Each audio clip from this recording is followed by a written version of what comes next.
protect themselves. Now you see officers to the top and to the left wearing black uniforms or the But you've got officers who were on top of the mobile station, the mobile gas station. It appears that they're no longer there.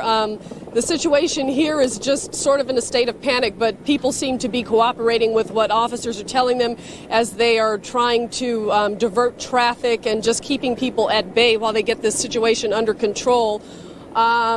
As far as the medical evacuation area goes, they haven't transported anyone there to local hospitals.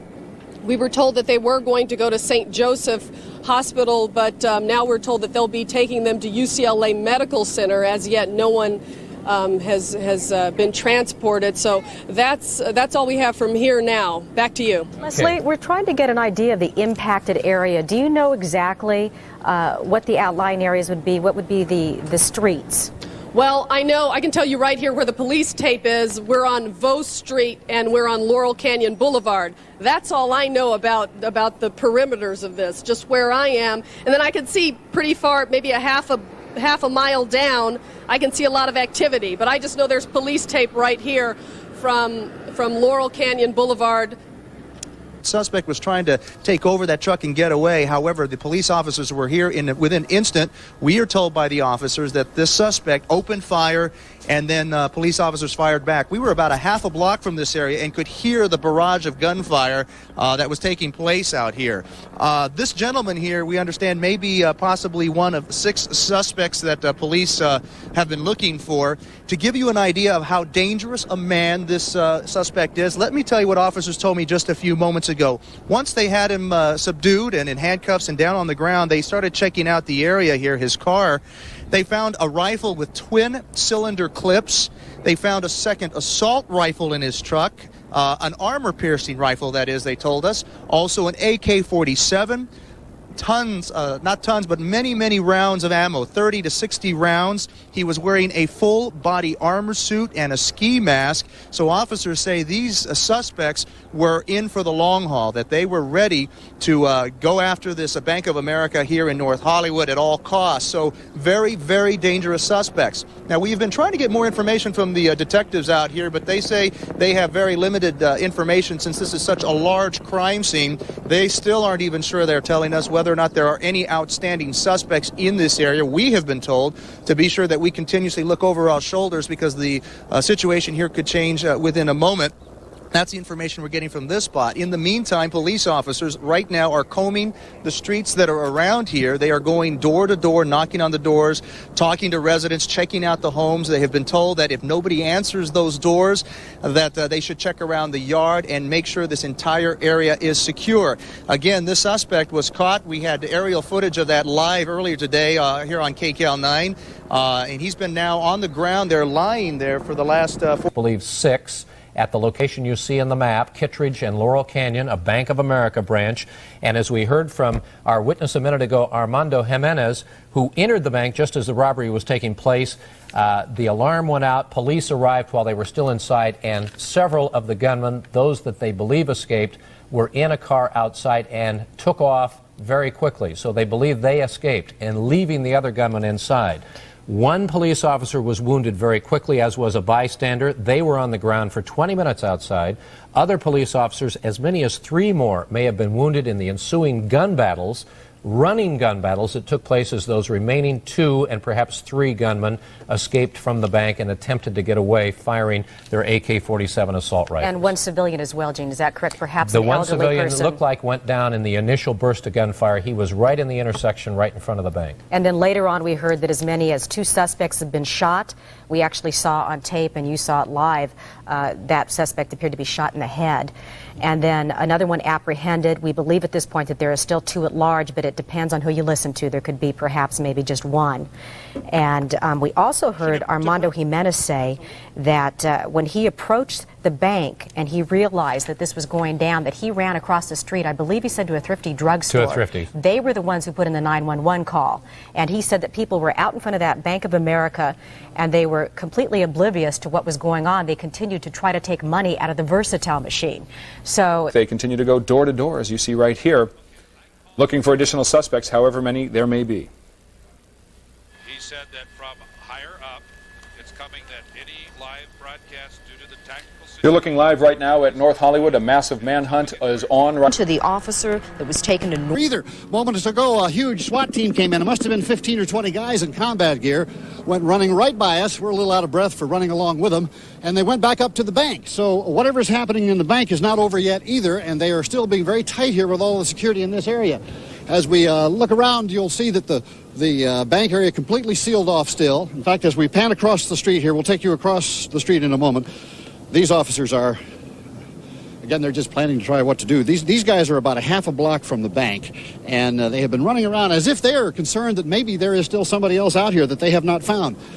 They have tried to chase all the civilians out, some civilians simply hiding in their businesses. And again, this picture you're seeing is the intersection of Kittredge and Laurel Canyon, which is a couple of big blocks north of Victory on Laurel Canyon, sort of across from the Valley Plaza. That suspect is armed. That would be the third suspect that we have seen this morning with some sort of a powerful weapon. We had heard reports earlier that the two suspects that were taken into custody after their shootouts with police were heavily armed, had lots of ammunition on them. So this would fit in with that report of the suspects being heavily armed. Again, this is... At Kittredge and Laurel Canyon did a takedown robbery. Officers from North Hollywood Division and from the Los Angeles Police Department responded to a robbery call at the bank. As they approached, suspects observed the officers. Suspects initiated fire upon the officers. Responding officers came. The suspects fired with automatic weapons at the responding officers. Ultimately, we have at least 2 citizens that are injured from suspects firing with automatic weapons. We have 2 suspects who are dead from officers returning fire. We have another suspect in custody. There very likely may be additional suspects because after the officers and the gunfire, the suspects fled the scene, and we have picked at least one up at a remote location from this location here. We have 6 officers who have been injured. None of them are apparently in danger of losing their life. They are wounded, and they are being treated at local hospitals as we speak. We don't fully have the situation contained here, but we will shortly.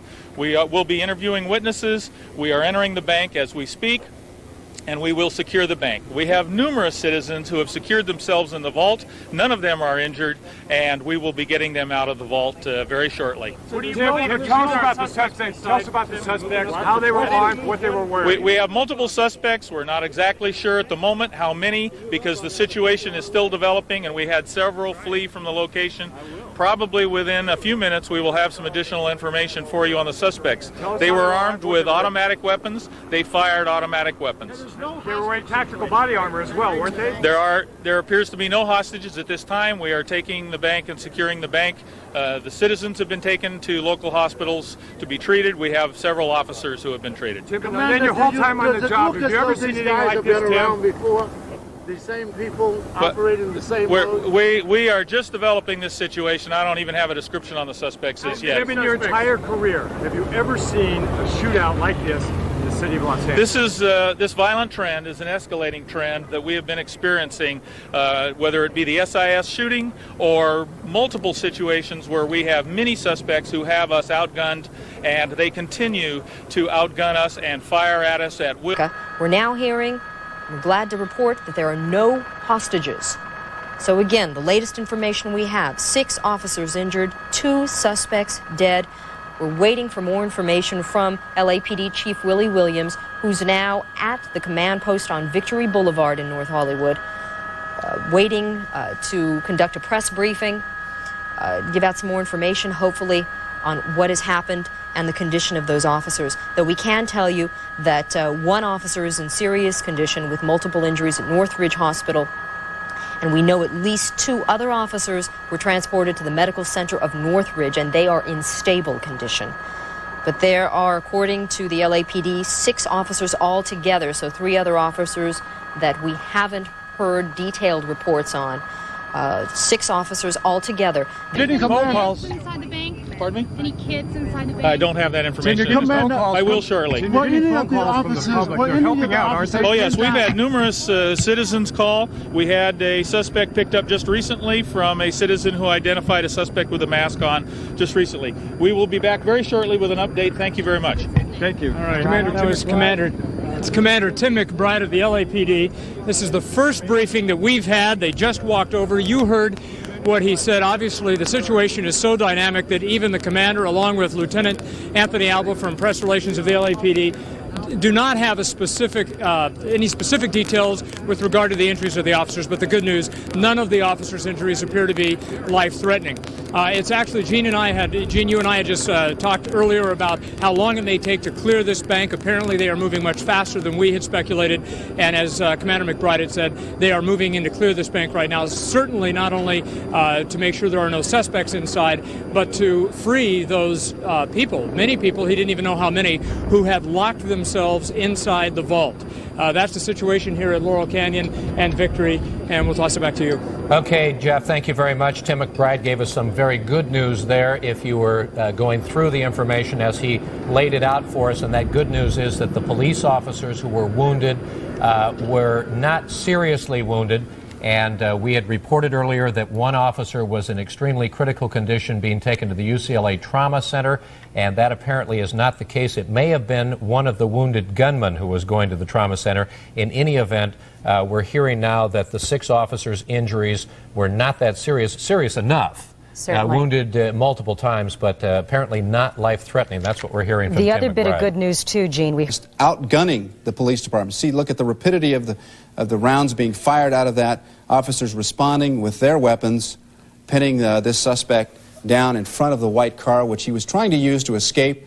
The tires had been shot out. You can see the windshield shot out. We even had reports that this suspect had killed a partner who was sitting in the car. We don't have confirmation of that as this story unfolds. But they pinned this suspect down in front of the car who was firing even though he had been shot himself, continued to fire as the officer made his way to the front of the car, lying down, then firing underneath the pickup truck at the suspect. You see it there. The suspect puts his hands up, then puts his hands down and crouches and sits in front of the car, but does not apparently give up as officers continue to fire at him. He then places his hands once again on his weapon as officers make their way around. Now, unlike in the other shootout that we saw, an incredible violent shootout on the corner, this suspect did not fire his officers as they approached.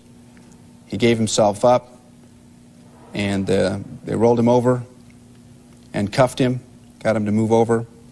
But he, at this point, had been fatally wounded and later died on the scene there, about 2 blocks away from the Bank of America branch, where apparently he and his partners were trying to rob.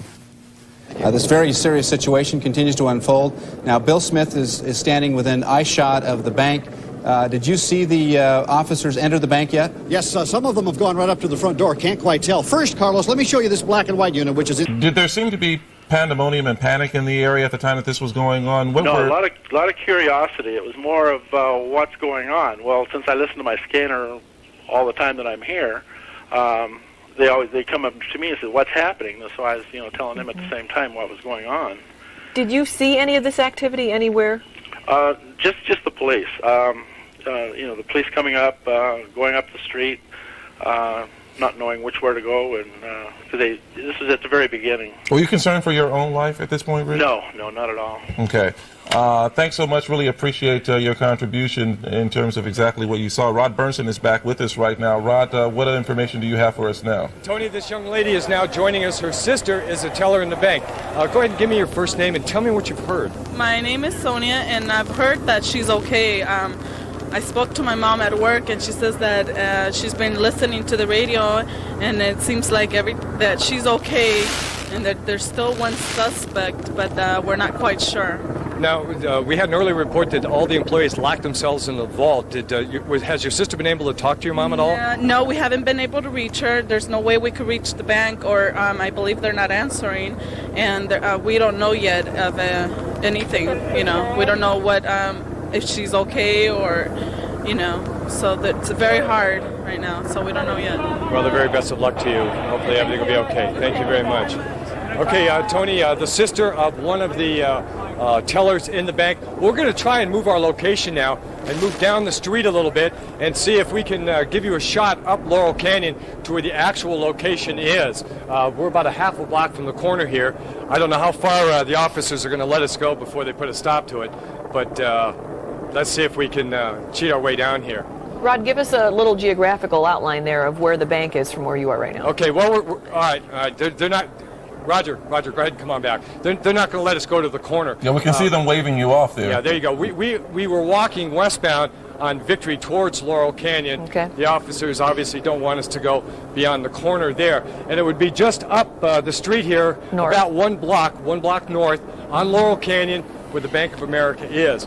As you heard Tim McBride say just a few moments ago, they were getting ready to enter the bank and they moved the V-100, affectionately referred to as a rescue vehicle, over to that location to help facilitate checking that bank out. So it's likely that by now the officers may know whether or not they have additional witnesses or victims perhaps inside the bank. Perhaps I was just realizing I've used that bank before many times myself, and one of the interesting things about that bank is it has a lot of ATMs out in front, like 4 or 5. Yeah. Barbara, we're seeing two people that are being escorted, two women being escorted over towards the command post area. It's possible they could be bank employees. We don't know. Also, there's an armored car there now. Perhaps that was in response to the urgent pleas from the officers to get some sort of armor, something heavier than their police car, out to this location so they could help rescue downed officers and downed citizens. And that was, of course, would be before the armored rescue vehicle got here. And that's operated by Metropolitan Division, by the SWAT team. Well, of course, the latest statistics that we have 6 officers injured, one suspect is in custody. Check with Will here while we're, excuse me, Tony, for interrupting. Sure, no problem. I think Will have Schreiber? some pictures or... Well, here's how this is working. We're looking at another picture right now from our second helicopter. We in Sky 11 are over another location that we were over before. But the LAPD has asked us not to show the pictures live because of the SWAT team is moving in on this location. We are, however, taping this for future use. But again, this is on Radford Street at Hamlin. Radford and Hamlin, the SWAT team moving in on a second location. Again, that's not the picture you're seeing right now. We are over this location in a different helicopter, and we will keep you up to date as soon as anything develops here. But we are seeing from our location, again, what you're not watching, a SWAT team moving in, and we will relay that to you as soon as anything develops. Do you think that they perhaps are looking for another suspect in that area? Is that the indication? Absolutely. In fact, I will describe the scene that we're over. There's a lot of blood on the ground, so something that was losing a lot of blood, somebody or something, definitely went into a shed behind a house that we're over, and there were regular patrol officers there. They have since been replaced by a SWAT team and the large tank-like rescue vehicle. So again, this is at Radford near Hamlin, and that's not the location again that you're looking at, but we will stay over this. And the LAPD did ask us not to broadcast that live because the SWAT team, regarding their safety, they are moving in to that location. And we were getting reports, Barbara, that at least one other suspect might have been outstanding. We don't know if perhaps even more than that, but we do know that 2 suspects have been killed. One is in custody. If, in fact, they're closing in on another suspect, that would be suspect number 4. It does seem quite certain that there is someone at this second location that we're over right now because there is a large amount of blood on the ground nearby. So we will keep you up to date. Will, can you tell us, have you flown over the bank? We haven't seen the bank in a while. What's going on there, and can we see that with maybe with our second chopper? That is yet to, as I'm looking at the bank, I can see it from here. There's not much in the way of activity at all there now. He was trying to possibly carjack somebody and get a getaway car, but there are definitely 2 cars involved and a potential deceased suspect at this location, Archwood in Morella. Kent? Well, all right, Kim, then that is the suspect whom we saw earlier live on television trying to shoot it out with police, the suspect who was heavily armed, and among the heavily armed suspects, the 2 there at the bank got farther away from the bank than the first suspect it's sort of hard to keep track, but you know the video. You have been watching with us all morning long. Kim, thanks for that. Appreciate it. So that's then the scene a couple of blocks away from the bank itself. And that suspect, apparently one of two who have been shot and killed by police. That has been confirmed now by the LAPD. Let's go back to our David Cruz. He is live now near the bank. And David, you're talking to someone. Kathy, the gentleman who is here with me, Jose Miranda, was at the bank. About a block away, but this appears to be an active location here where the police are searching for somebody in a house, and in the very near future, Laura, I think we'll be able to get you a live picture because we've now been moved to an area where we can do some televising, but for now, that's pretty much all I can see here. We have the helicopters overhead, a lot of police with drawn guns hiding behind trees, behind cars. When we were down the block, Marco Robolino and my cameraman, we were behind a tree, and the police came up to us and said, bad idea. Go on back to the other end of the block behind the last police car, and we decided that was probably pretty good advice given everything that has happened so far this morning. Laura? Mark, one more time, exactly where is this house? We are on Radford Avenue in North Hollywood between Kittredge and Hamlin. Actually, the house is south of Hamlin. And now I turn around and look behind me, and here at the intersection of Kittredge and Hamlin, here comes the LAPD's rescue vehicle number 2, the second of the so-called battering rams. There are SWAT officers with automatic weapons deployed sticking out of the door. As it goes by me, you might hear the diesel exhaust, and the battering ram goes southbound on Radford toward the scene of this barricade situation. Unfortunately, we can't give you a whole lot of details. We just don't have them. I can only describe what I see, but this is slightly west and slightly north of the B of A. Well, no, wait a second. It's east, Mark. The B of A where the robbery took place. Yeah, you're just a little bit east of there. You're right, Gene. You're right. I'm east of Laurel Canyon. I'm between Laurel Canyon and Lancashire. We are looking, Mark, just to orient you, we're looking at a live picture straight down on the house that you are describing. Good. And so you stay where you are. We'll stay on that picture. It's where things apparently are happening now. I can't give you, like I say, a whole lot of details because we're far cut off from the information, and the police, by the way, are way too busy to ever talk to us. Yeah, and you can't blame them for that. This is a very dangerous situation. Mark, everything you're hearing, because we also heard from Jeff Michael as well, is one suspect at large? Well, that's all I know, is the one person here in the house. I mean, we've seen the other two on video, what their fates were, one arrest and a man shot. Right now, all I can tell you is the activity appears to be concentrated in between two houses. There's a yellow one and to the south and a pink one to the north here on Radford, just south of Hamlin. And like maybe the suspect's in a crawl space, in a backyard, that sort of thing, but the police have a lot of people in here, and they're taking it carefully because they don't know whether there are any innocent civilians in those houses. Yeah, that's true. Now, we see much of what you were just describing. We see the yellow house. That's the center of the picture, and we've just widened out. Now we just lost the picture, but we also... One suspect arrested was heavily armed. Our Jaime Garza told us reports about a rifle found, armor-piercing shotgun, an AK-47, thousands of rounds of ammunition, full-body armor, and we understand that they actually invaded that bank with ski masks on.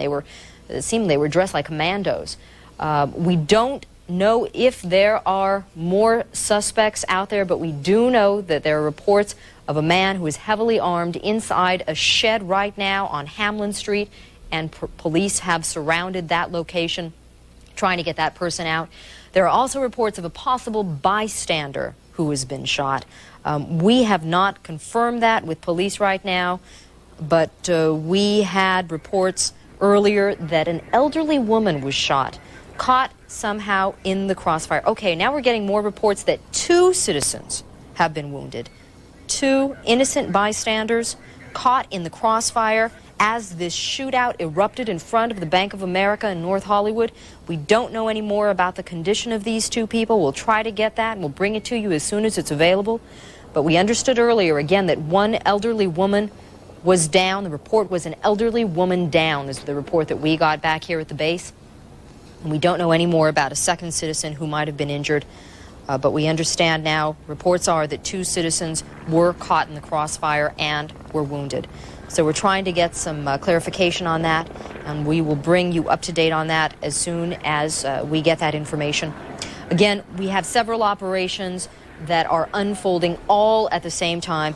You have the actual Bank of America building There were reports that customers locked themselves in the vault, customers and possibly employees, and we had reports that they're doing okay and that they would be released shortly.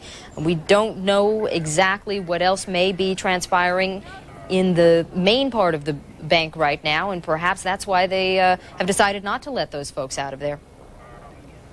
Let's take a look at some tape that was shot earlier.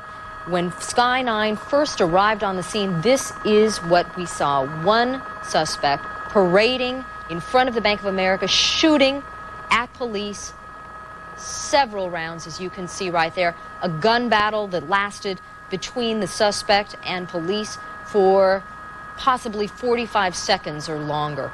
And this was one in a series of shootouts that we saw this morning. You can see as the camera pans over there, an undercover officer down next to the police unit, lying next to a pool of blood. That officer later transported. But this is what Sky 9 saw when it first got there this morning. Several rounds fired, a gun battle that seemed to go on and on and on, and injured officers lying in the streets. This suspect that was doing the shooting eventually tried to, after parading in front of the bank for several minutes, tried to make his way across the street and hide, apparently was trying to make his getaway, but hide behind a tractor trailer. And that's where police again engaged him and were able to take him down there. We don't know if this is the suspect who we have reports now later died, but you can see what was going on right now, right there, as he was getting what seemed like additional ammunition and additional weapons from the white car there with the trunk open. He would walk back and forth to the car, load his weapon again, and engage police. Then a second suspect made his way down the street, tried to approach several vehicles. When he approached this pickup truck, the driver made a run for it, managed to get away. And then the suspect proceeded to try to load his ammunition and his weapons into the pickup truck. His car had been disabled. The white car had been disabled in the shootout with police. But as he was doing that, police arrived. Initially, 2 officers arrived. They engaged him in a shootout. He was the one, police tell us, that began firing at them. They eventually managed to get him to lie on the ground and surrender. And that's when they approached him. And as you can see right here, they got him to lie down, spread out, and that's when they took him into custody. This tape shot earlier, shortly after 10 o'clock this morning, is when this was shot. This whole situation began shortly before 10 o'clock in the morning and has been going all morning long. And as you can see, a mob of officers at this point descends around the suspect, surrounds him, and then is able to secure the scene and take him into custody. But he's gone for a long time here, and when he comes back, he's lost the AK-47, probably jammed or ran out of bullets. He crouches down. Now when he comes out again, and it's going to be at the other side, he has a pistol. Now, the gunman in the car has already gone down the street. We're going to lose him in a minute. We'll get back to him in a minute.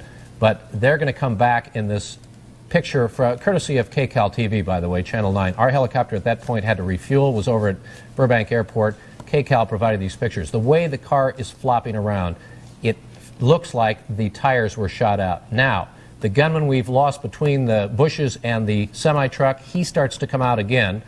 The AK-47 is no longer there. He has a revolver or an automatic pistol. He comes out. You see the police officer. You see bystanders running, for one thing. And here's a police officer coming around the corner. Now, this is one of those moments of valor we were just talking about.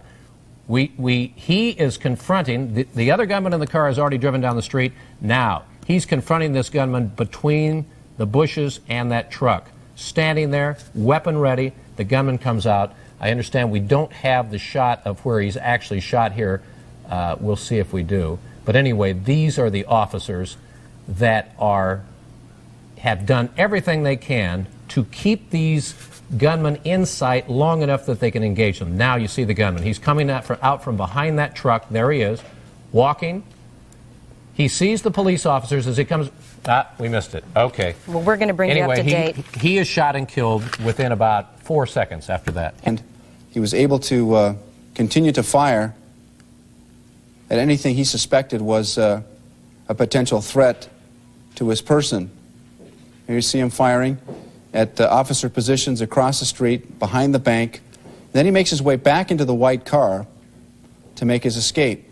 Now, at some point during all of this, we heard a report that the person driving this vehicle was his partner, and that his partner had been shot.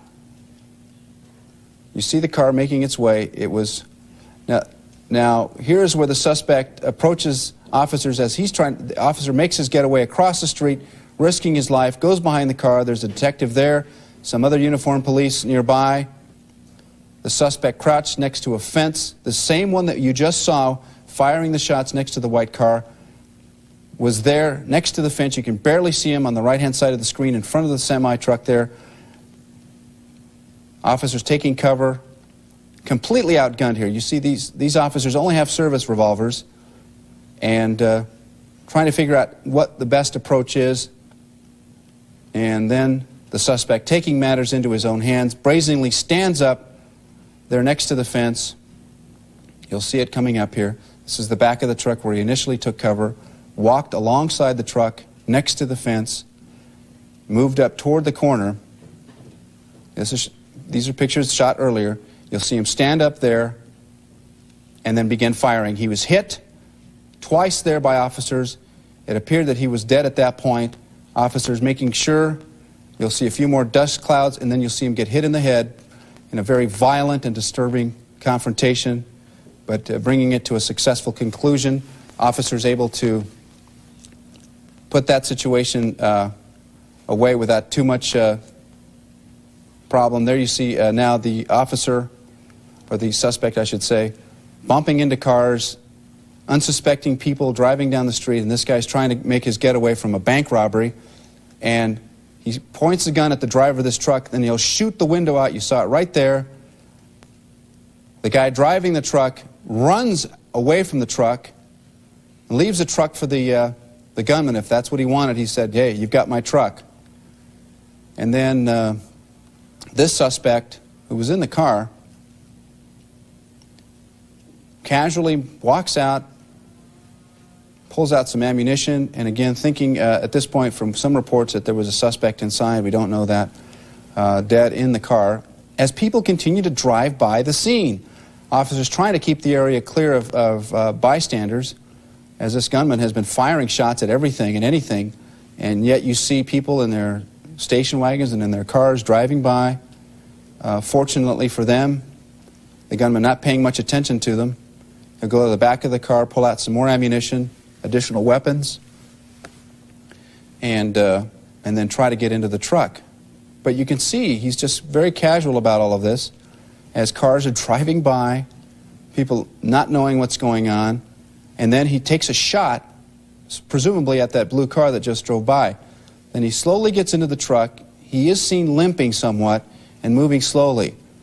And it looks like he wants to drive up that street, but facing him is a speeding police car, this squad car racing to the front of the pickup truck, pulling to one side, officers shooting through the windows at the suspect, then getting out of the car, taking cover behind the black and white police car, using it as a shield, armed with automatic weapons at this point, not being outgunned, and the suspect taking cover behind the white car. And then this guy just starts to shoot at the houses, shoots at anything and everything he can see. Officers watching his every move as we watch from the helicopter. See him fire in the air and then fire into that house, into that car that's parked in the driveway. Officers make their way to the front of the squad car. One officer lays down in front of the squad car, underneath, as the gunman waits.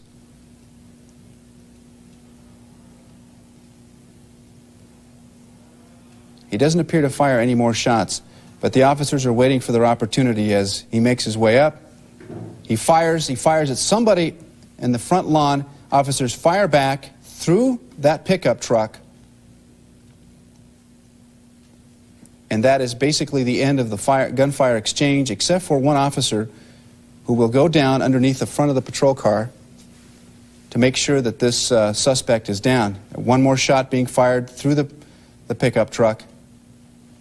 Unsure who was firing that last shot, whether it was a suspect or the officers. Incredible, incredible confrontations, both the confrontations that we just shown you. Officer down, he fires under the truck, presumably hits the suspect. Suspect says enough, puts his hands up, and you think it's over. But then he sits down.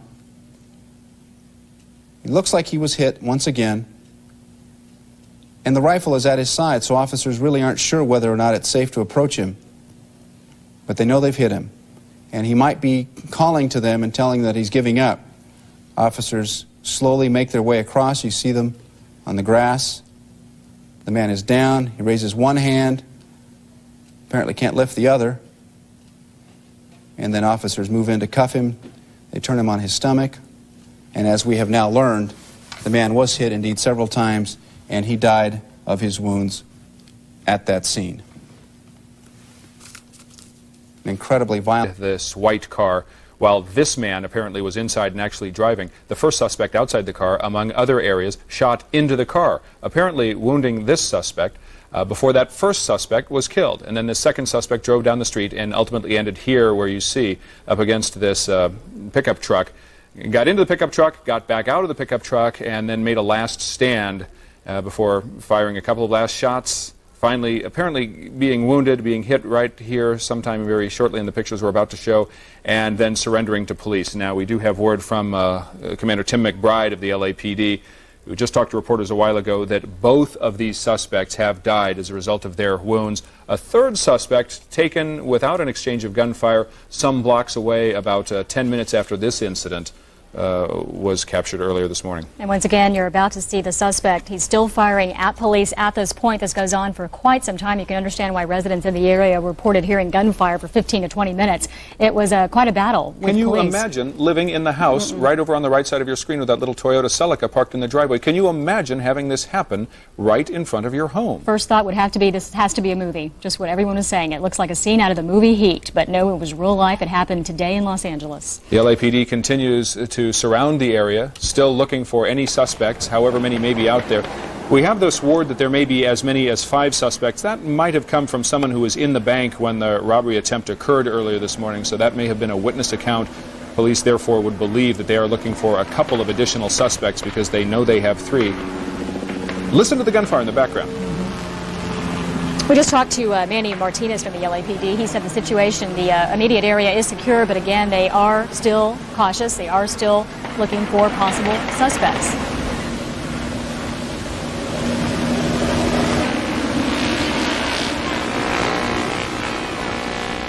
Total of 10 people wounded in the last 2 hours. 6 of those police officers, although not life-threatening is what we understand right now. Their injuries are not life-threatening.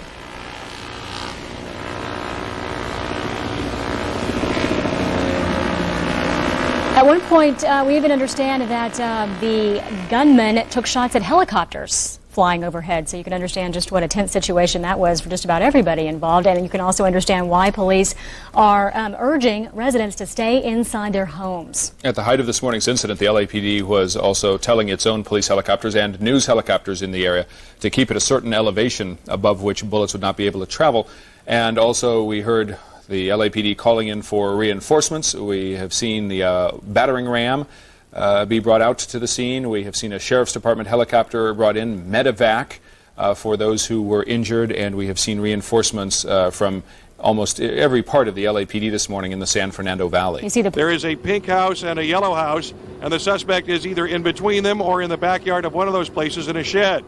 We've had SWAT officers here from the LAPD for about the last 40 minutes or so, deploying in the area. The battering ram is here. In fact, both of them were here, the LAPD rescue vehicles that you need to extract hostages if there are any, although there aren't believed to be any here, or the suspect if that proves to be necessary. Lots of police around here. When we first arrived on the scene, this would be about half an hour ago, we were down the block at the corner of Hamlin. There were officers crouched behind walls with drawn guns, with shotguns. SWAT was just getting here. we were a bit too close, and the police said, you've got to get back a block. And so, given the bloody events of this morning, we certainly did that.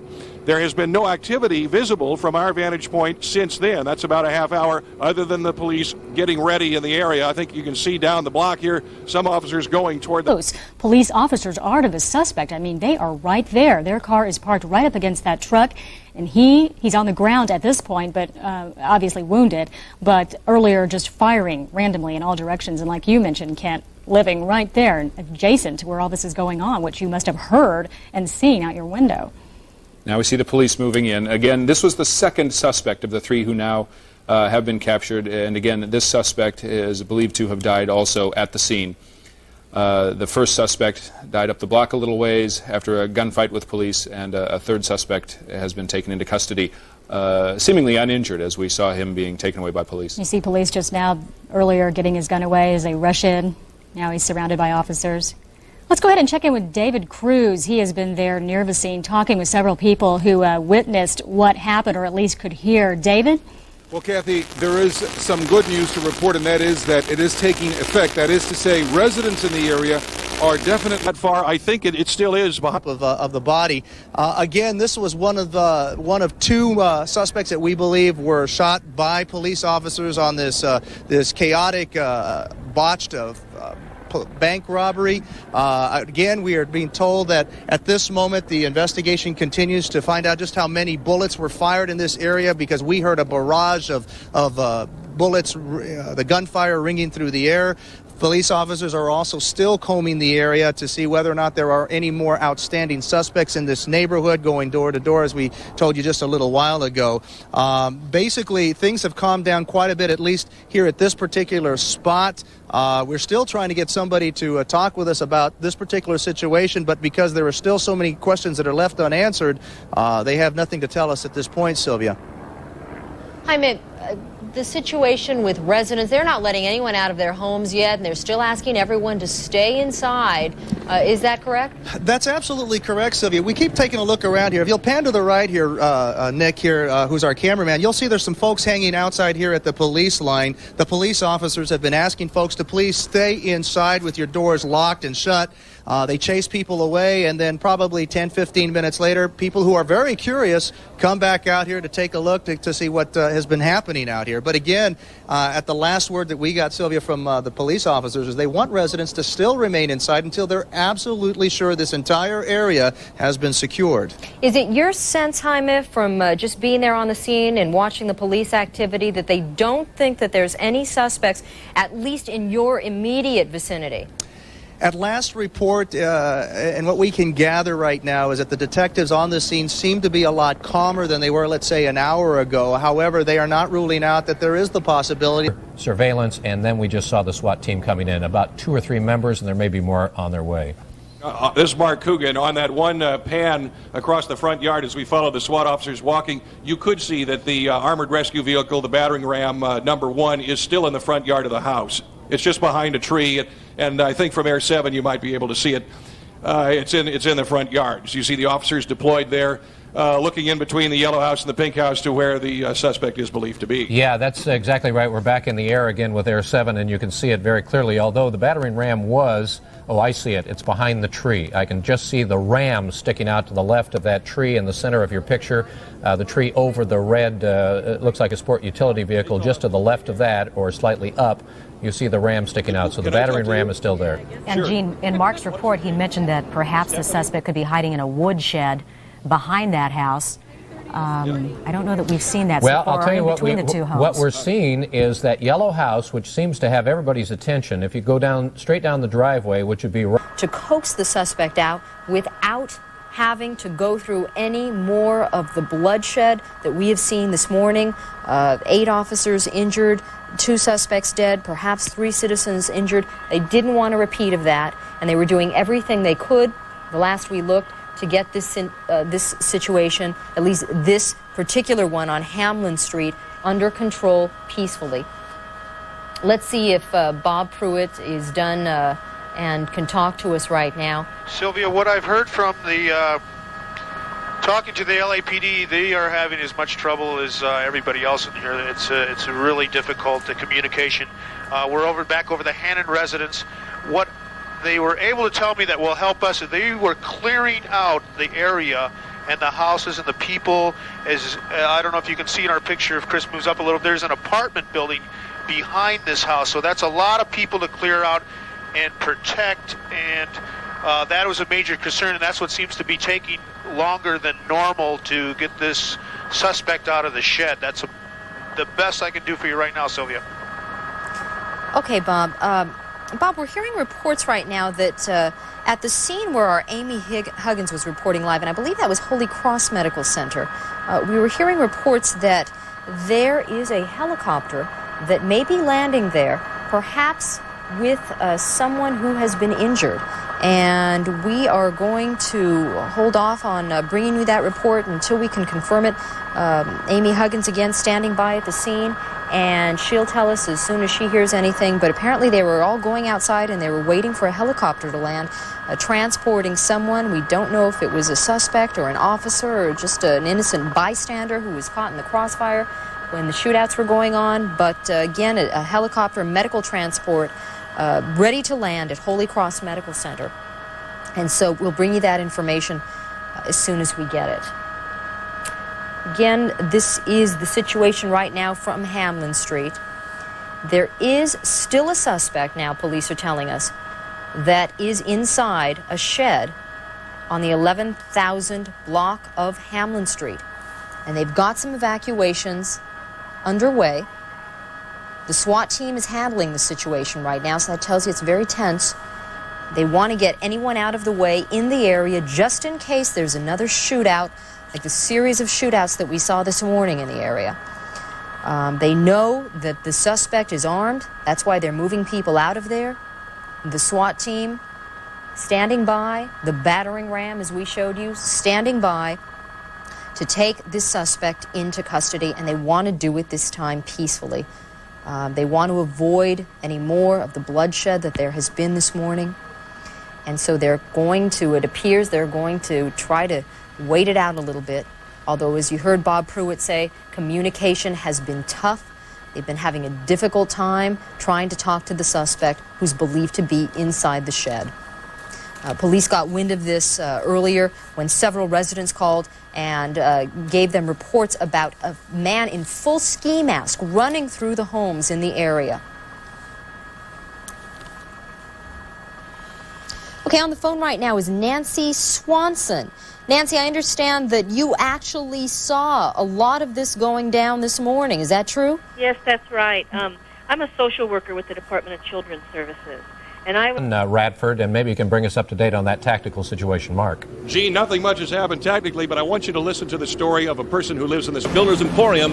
About a half dozen workers were inside. They were saying that suddenly the glass started shattering. They hit the ground, hiding behind mounds of dirt, some of the trenches running out to the back of the building. And as things started to settle down, they took a look around them, made an inventory, and realized that they were right in the face of it all. There are bullet holes all around the building. These folks basically said they had to make a quick run for it. They bullets flying all around. In fact, there was one gentleman in the back about a good 100 feet behind the building. Now, this building is across the street from the Bank of America, then a large building, then a parking lot. Bullets went right through, all the way through the parking lot, and somehow found their way through the opening in the window, went right through that one building, this building right here, and went into a park. Suspect laying on the side street, moving shortly after he was shot. Then he did not move again, and officers came around the corner afterwards, and then they contained that suspect. So this is one of the suspects that we saw on live television this morning shortly after it all happened when Fox 11 News was bringing it to you.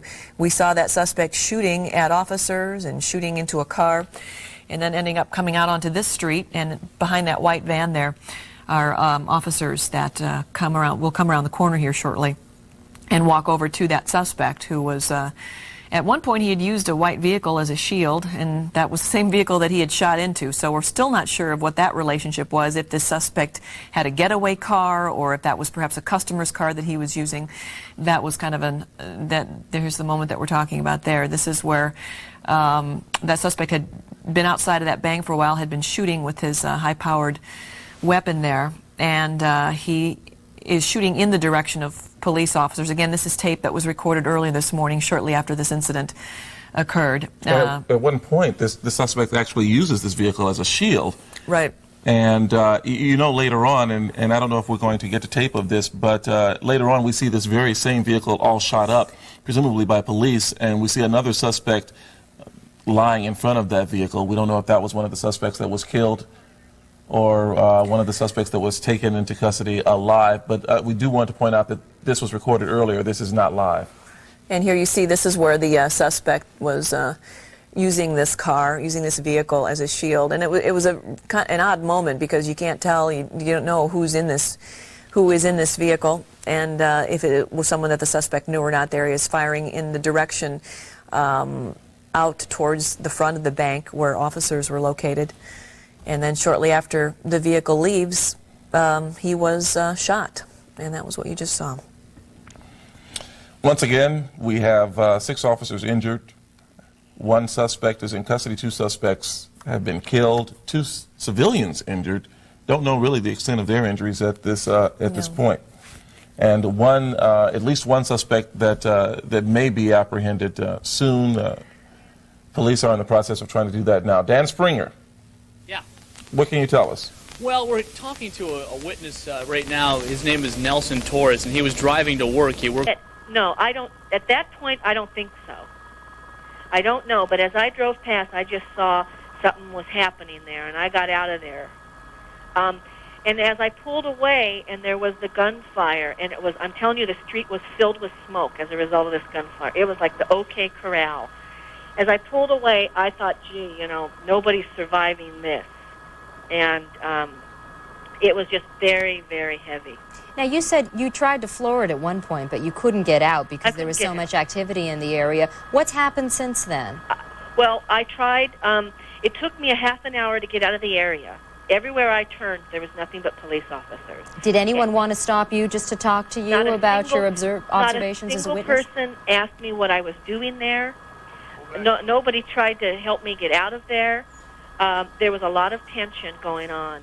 And I finally drove up. They had even put... See, the yard is filled with building material, old cars, ladders, all kinds of things that have been stacked and collected along the inside of the fence of this backyard here in North Hollywood. We've seen no movement from the shed as we look live from Skycam 5. But this entire episode began at 9 o'clock this morning when those men went in with AK-47s drawn, threatening the people inside the Bank of America Valley branch there in North Hollywood on Laurel Canyon Boulevard. An alarm tripped. Officers responded quickly, foiling the robbery, and in all the confusion, some suspects apparently did get away, and 2 of them we saw on live television get gunned down by officers who were in a battle for their lives on the streets of North Hollywood. Now, Ron Olson is not too far away as we look at this picture and continue to monitor what's going on. You're just a block away from this situation, Ron. About that, Carlos, I don't want anybody to read too much into this. I don't know if there's anything we can read into it, but the officers here have become they've become more attentive as to what's going on down the street within the last minute or 2 here. And we saw one car pull out and head down Hamlin, head west on Hamlin.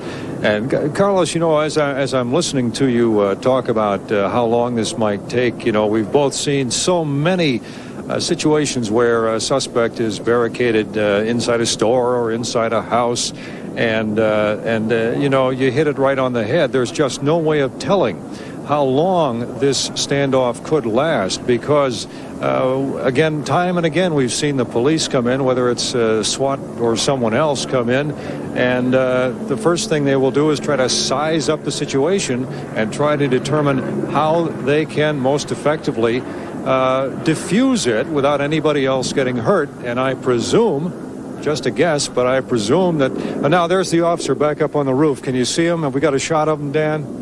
We have an officer on the roof of this receiving center behind this business here on Lancashire Boulevard, and there is an officer up on the roof, and he continues moving back and forth, north to south across that roof.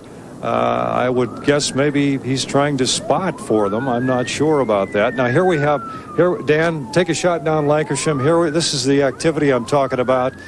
Carlos, here we have one black and white coming in, lights and siren. And as I say, I don't know. And here come right behind it, Dan, two more coming down Lancashire. The third car's also, I believe, full of police officers. Yeah, it is. Yeah, so that's there go 4 cars down Lancashire, and I don't know. Those could be SWAT team members in that brown unmarked car bringing up the rear. And here, yet another car coming down Lancashire. We will see them from Skycam 5 as they approach the home. We've got a shot of the home from Skycam 5 on the corner of Hamlin and what other street? Do you know? Yeah. No, I can't tell. I can't tell you. Okay. I can't tell you from my vantage point. And that unmarked car, the brown car, could have been could have had SWAT team members in it, but I'm not sure. I can't confirm that. And well, geez, cars keep coming here. Here comes another black and white. Well, perhaps they're planning their assault on this shed and want to make sure that first of all, the main concern of officers here is to make sure that no innocent people are in danger. They've cleared the area, it looks like. Next, they're obviously very concerned about the safety and welfare of the officers who are watching this very dangerous situation.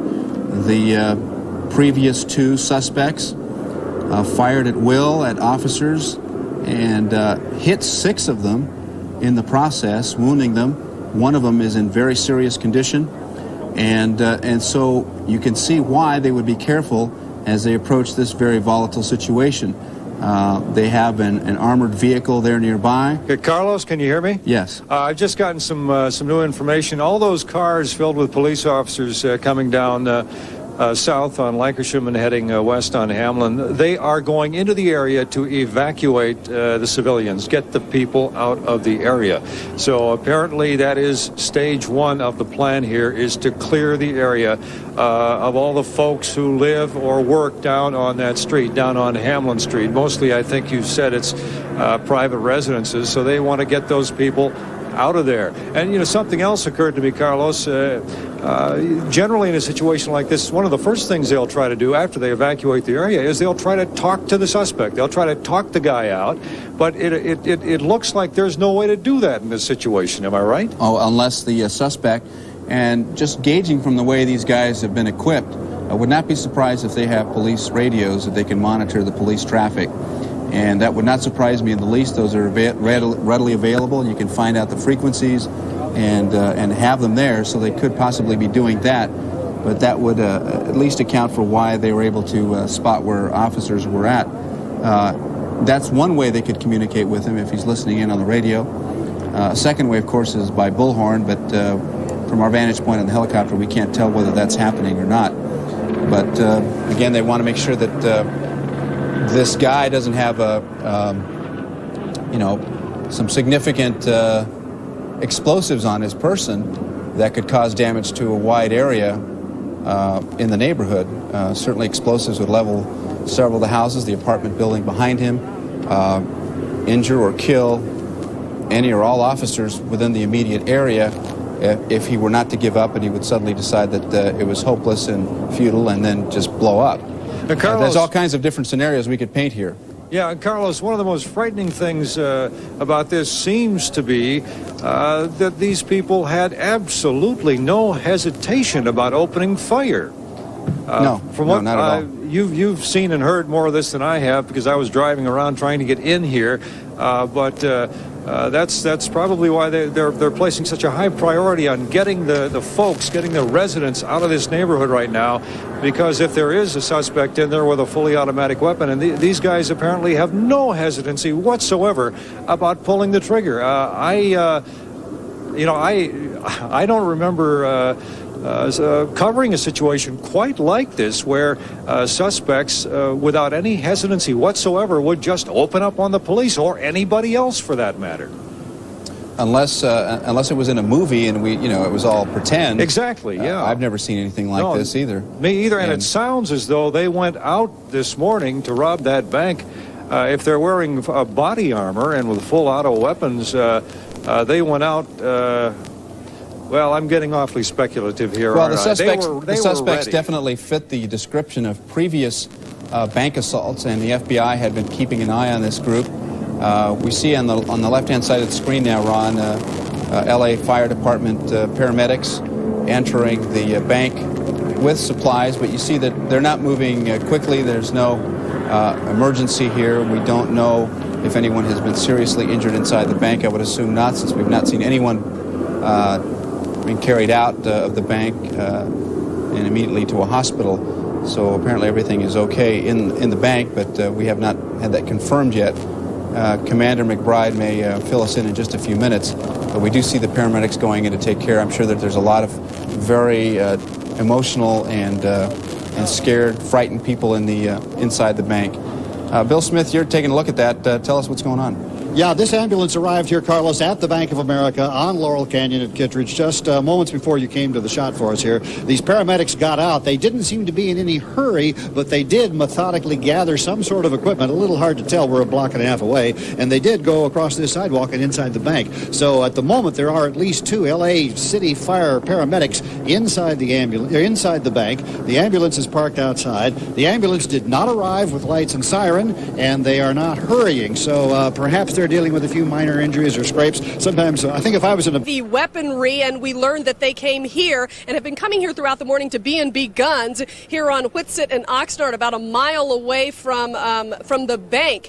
And they've been coming here getting reinforcements. And take a listen to what one business neighbor heard and saw. Tell me, first of all, when was it, about an hour ago or what? No, it was actually about 9:30. And yeah, they're quite hard to find nowadays because of the new laws on assault weapons in this state, but they still can be acquired. There's quite a black market in firearms here because of the new law, and I wouldn't give up my guns, and wouldn't expect the suspect to give up his guns, because that's the only defense he has in order to extricate himself from that area. Were you surprised when you heard about the amount of guns and ammunition that he had with him? Yes. In my 32 years experience, this is the worst shootout LAPD's been involved in. And when I was on the department, we had a lot of shootouts, over the years, but nothing of this magnitude. Well, thanks for your observations there. Dave Butler. Have a nice day. Weapons expert. Thank you so much. I appreciate that. I understand that we have a spokesperson from Northridge Hospital on the phone. Wendell Mobley was talking to us earlier about one officer who had been transported to that facility in serious condition with multiple gunshot wounds. Gunfire spraying across the city streets, a wild gunfight described by several now as a combat zone, as 2 robbers opened gunfire anywhere and everywhere where they could shoot. Police running into action as the gunfire erupts.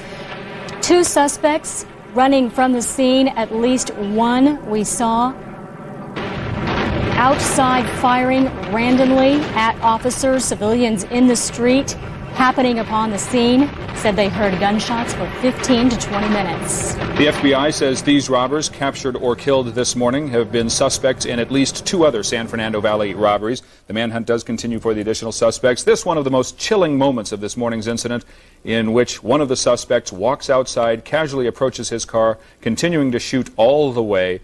Officers surround him, get close to him as he now walks down a city street. His accomplice in a white vehicle has moved away. The first suspect is taken down and apparently shot and killed there at the scene.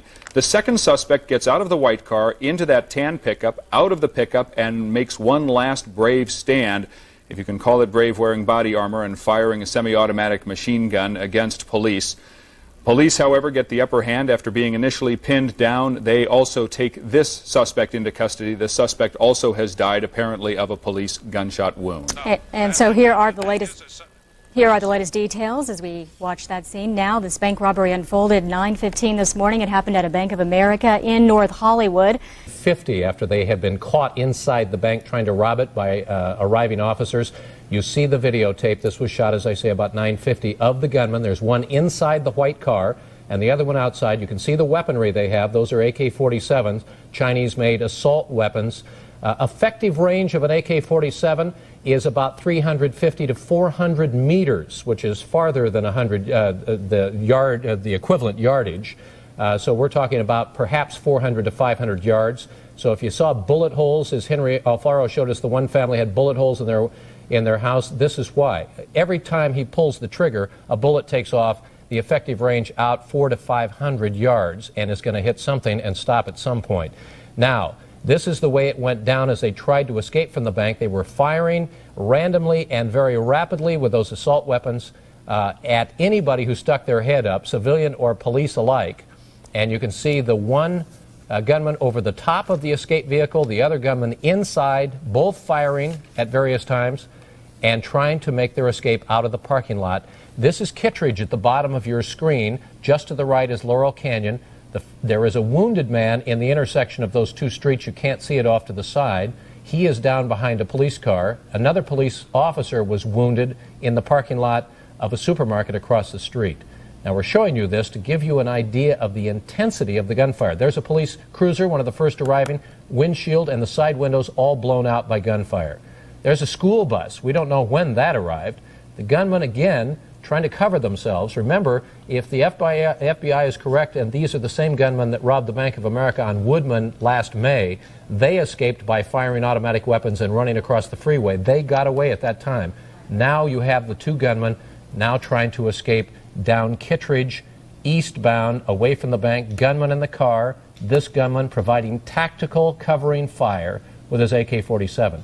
And Gene, as you pointed out earlier, too, done in a very casual manner, almost as though there was no adrenaline flowing. It was interesting. I'm sure the adrenaline was very much flowing, but what they had was that body armor, and apparently the idea that they could do this because they had done it before. They had escaped from that Bank of America robbery down there when police confronted them on May the 2nd down on Woodman, if indeed it's the same group of robbers. Now, the gunman in the car, he is now stopping. We believe his tires were out at this point, but you're going to see police officers who are, once this gunman who has stopped between the trailer and the shrubbery, and we've described this a couple of times, but simply showing it again to give you an idea of the intensity and the fluid nature of this firefight between police. That is an officer who has moved up and now has moved back behind cover here and back around a van and steps out along with another officer and confronts the gunman who is between that trailer and the bushes, and you're going to see it here, standing there using perhaps just the pole as cover as the gunman walks out. These pictures provided by KCAL Channel 9.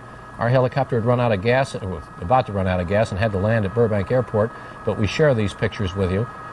And you saw the officers out there, you see them as they try tactically to stay under cover and yet confront this gunman and get him down because he's so heavily armed. Every time he pulls that trigger, these highly automatic weapons are just spraying bullets. Now he comes out from behind. He's dropped his AK-47. He now has an automatic pistol, and he fires at the police as soon as he sees them, and they fire back. He was killed at that point. We don't want to show you that again. That's the reason we don't show it to you. It was too graphic. Second gunman is pulled forward. He's gone now a block further east on Kittredge. And you see these innocent people not knowing what is going on, suddenly seeing that something is awry here, and they're backing up. But here's the gunman telling him to come forward. He's training a gun. He wants to get a car to get away. They're turning around. He fires some more. Watch him. He's firing at people, innocent people who simply happen to be coming along because they wouldn't stop and allow themselves to be forced into a situation where he can escape. So now he's trying to decide what to do. Comes around the other side, gets back in the car again, if I remember correctly. He's limping, which means he's been hit. This is all about 10 o'clock in the morning, right? This was just before 10 o'clock this morning. Absolutely incredible situation. Now, we think one of the reasons that they are acting so nonchalant is they have body armor on. I think it was Henry Alfaro or Jeff Michael, I can't remember which, was talking earlier about how police reported that they fired and fired and fired on these guys. They not only did not slump to the ground, they weren't even staggered by the bullets that seemed to be hitting them, meaning that they probably had body armor on. He goes forward. Again, because I think the tire is popped, tries to get out far enough and force another car off the road. This is the situation as it was covered live 10 minutes to 10 or so, about 50 minutes after the first officers arrived on the scene. Cross street, I'm not sure which one, could be Hamlin. Look at him. He's still trying to force somebody into a situation where they have to give up their car. People still driving up the intersection. It's really amazing that no one was taken hostage when you think about this. Absolutely. There had been amazing. great concern that that might actually take place, and we know that some of the employees and the customers locked themselves into the bank vault at that Bank of America, but no hostages taken. That's what the LAPD has said. Now you're going to see him ram or sideswipe at least a car that's coming the other direction. This will happen in just a moment. We're going to show this in its entirety so you get a sort of an idea of tactically how this was going on. A great number of police down at the intersection, but of course this is moving east along Kittredge, so they're trying tactically to get ahead of this character. They've already shot his partner in crime. There he goes. He rams that car because he's trying to get another car. This car will not get him out of there. Its tires are shot out, but that car moves forward. Now he's opening the door, and we see a pickup truck come up into the view there. He fires. Did you see that? He fired at through the helicopter. front window. Looked like through at the helicopter. Yes. Up at the front window. Firing at helicopters. Reporters having to take cover, and actually some helicopters even had to land because they were concerned about their safety. This is interesting because at the time I thought maybe he had shot into this truck and the civilian who had driven the truck had been wounded, but I think the truck driver saw what was happening and took off running out of his truck because the gunman now tries to get in the truck, but I believe, and there's another motorist just driving by. Well, this all happening so quickly they were not able to secure the area. Had no idea what was going on. And, you know, in Los Angeles, so many strange things happen that you don't know which one is strange, funny, and another one strange, dangerous. There's another one going by. And this gunman now gets out of his car and gets in the truck, but the truck apparently did not, the driver did not leave his keys. He sees that. Something in the trunk of the car. More weapons, perhaps? I'm not really sure. During this, yes, weapons. Another automatic weapon. He's transferring it into the truck, trying to get away. Now other police officers out of your view to the left are coming up. He tries to get inside. Does get inside. Well, there must be a key in there then. No key because it didn't move forward. Realizes there's no key, comes back out again. And here he comes out again. And now the police, here's a group of tactical officers. Maybe these are the guys that went to B&B to get their heavy weapons. He's firing at the police that are arriving. He's spraying the front windshield of his car as they come forward. Look at this gun battle. He has just shot through the windshield of his own car at the police that just arrived. Now they are taking cover behind theirs. They have AR-15s, which are the civilian version of the military M16. Now they are at least on equal terms with that AK-47 that he's firing. You see everything right there. There's another officer to the left crouching behind a white Honda Accord coming up. You may see it. But you can see him taking cover. He's fired at the officers. They are over here. The officer behind the Accord, which would be to the left on our side or on this close side of the street, is firing at him with his police service revolver. Police tactically, 3 officers, one in the back, one in the front, one in the middle, all trying to get to a point where they can get a line of fire on this guy. At one point, he seems to put his hands up. They're probably yelling at him to do so. Then puts them back down again. But even though they're 3-1, it's not even an even playing field if he has an AK-47. Well, that's true. And but as I say, at least these officers had some weaponry that was close, the AR-15. And what you're going to see here in a minute, it may have been another piece of tape from another angle, but what you were going to see was the officers coming around, and he puts his hands up, and they finally subdue him. Let's see if we can pick that up, because this lasted for a minute or two. And you can see the one officer doing the low crawl, coming along the front of the car, trying to get underneath. Now he puts his hands up. The gunman in front of the white car, hands up. Now they're down again. That can be a very scary situation for a police officer. Imagine this. I mean, you're sitting there with a guy so heavily armed. This could be Vietnam. This could be the Persian Gulf War. This is a very determined foe. And finally, they move out, and you'll see his hands go up again, and then they subdue him. There, hands out. They've got this guy under control. This was just about 10 o'clock this morning when this occurred. Just before 10. This, folks, was the running gun battle between these two separate, heavily armed and very desperate gunmen coming out of that bank. And this was finally the end. You'll see a uniformed officer, that's him right there with his pistol out. He's the one that was taking shots at him, had walked as this guy drove just a safe enough distance to try to keep away from that heavily armed AK-47, but at the same time was following. The time. And I drove past, and that's when I noticed that the windows were shot out of both of those vehicles. I was no further, I was just like right next to the car as I drove past. I got about 2 car lengths away, and I started noticing that there was a whole bunch of people standing there with automatic rifles, many of them officers and just people in plainclothesmen, I guess they were. And all of their automatic rifles were pointing in my direction, and I got about 2 car lengths away, and then it just erupted in fire, and it just terrified me because I wanted to get out of there. I was scared of being caught in the crossfire. Okay, Nancy Swanson, witness to one of the arrests this morning, driving through the area again when she saw one of the suspects being taken into custody. She's on the phone right now with us. Nancy, you were telling us about what a terrifying experience this was for you just a little bit ago on the phone. How were you finally able to get out of the area? You said that was somewhat difficult. Well, yeah, because all of the streets were blocked with police vehicles, and they also had brought in some utility vehicles like street maintenance vehicles and stuff to block the road off. I finally kind of got into a shouting match with a police officer because I wanted to get out of there, and there was a small space between a police vehicle and a curb, and I was able to get out. But I still couldn't get out of the vicinity for another about half an hour. I just pulled over somewhere and just prayed that I wasn't going to be in the middle of gunfire again, you know. It was really scary. Well, as you said, that there were so many different police operations going on all at the same time. And at one point, I counted 3 different areas where suspects were all being stopped, questioned, and handcuffed. It had to be hard just to know exactly what street to turn down to at that point. Not only that, what was hard was that the plainclothesmen, I mean, you couldn't tell who was the good guy and who was the bad guy, and that's what was scary for me. I felt almost paranoid sitting there, and it was just a very frightening experience. And what I really want to tell people is you got to stay away from these situations. You know, the instinct when you hear shots is to go outside and see what's going on.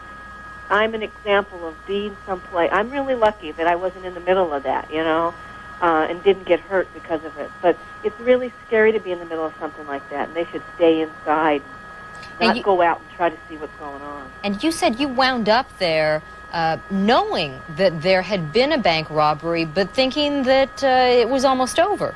Well, yeah, because I would say maybe 15 minutes before that, you know, my office, the county office of the Department of Children's Services, is just a few blocks away from there.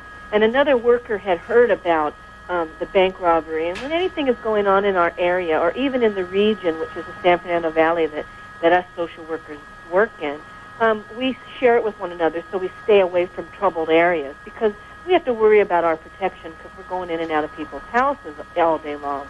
Someone earlier in the morning, about, you know, maybe a half hour before this, said there was a bank robbery. I knew there was, and I thought that I was staying away from the area. I knew I was close, but I thought I was out of trouble, and it had been, you know, a half an hour, and I thought that everything had probably calmed down. All of the streets were cordoned off either with that crime tape or vehicles, and I turned down one that didn't have that, and I figured that's because it was a safe area, and then I ended up right there in the middle of everything. So pretty scary morning, I'd say.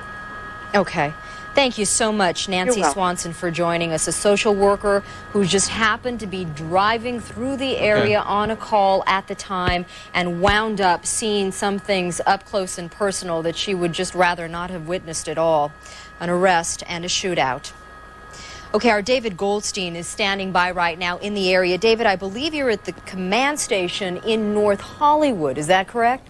Yeah, Sylvia, just right outside the command center off Laurel Canyon here, with police right behind me. This is the command post of the LAPD. They have taken over that furniture shop right over there, and there you see an armored truck, a bank armored truck that police have basically commandeered for this purpose, and also one of the LAPD's own armored vans there. Just to set the perspective here, we're on Laurel Canyon. The bank is just about a block or a block and a half up the street, and that is where police have set up their headquarters, their so-called command post right there in that furniture shop. We understand that LAPD Chief Willie Williams had been here. Not sure if he is still here.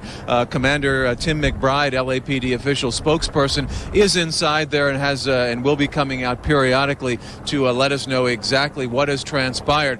But and what is going on right now. But that's where you have several dozen police officers all stationed inside and outside that furniture shop in the command post, setting up and trying to map out a plan exactly how they are going to go into the bank, perhaps where there are, we understand, people inside the vault, or also setting up the command post and the search for suspects. We just got to this area, and I'll tell you, it took quite a bit of time to get over to the command center area here at LAPD because they have all the streets blocked off here. And it's, I'm sure these words have been used before, but it is sort of like a war zone, because when you get to these different corners, you have LAPD officers, and even though we are in a media live van, an obvious van, they come out with their guns drawn to make sure who you are. And this is pretty much everyone who comes down these streets in this immediate area, even residents here, people coming by the area, they are pulling up in their cars, and police will come out from behind theirs with their gun drawn, telling people turn around and get out of here. But police really aren't sure who the good guys are, who the bad guys,